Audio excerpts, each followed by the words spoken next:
Sur ce mur, le nom des 4115 enfants déportés lors de la rafle du Veldiv.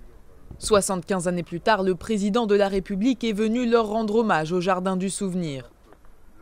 Quelques minutes plus tôt, Emmanuel Macron a déposé une gerbe devant le square des Martyrs avant d'observer une minute de silence, l'air solennel.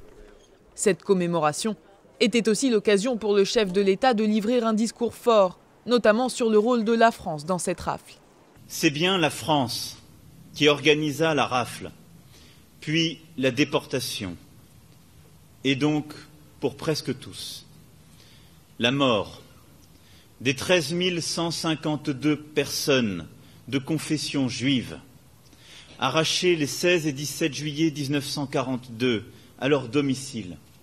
Un discours auquel assistait Benyamin Netanyahou. Le Premier ministre israélien a lui aussi pris la parole, rendant hommage à Simone Veil et remerciant Emmanuel Macron de l'avoir invité.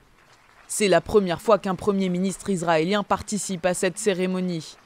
Également présents, des survivants de la Shoah, parmi lesquels Rachel Jedinak. La veille de la rafle, sa mère l'avait emmenée chez ses grands-parents pour la cacher. Le 16 juillet 1942, ce fut la rafle du Veldiv. À l'aube, de grands coups frappés à la porte nous ont fait sursauter.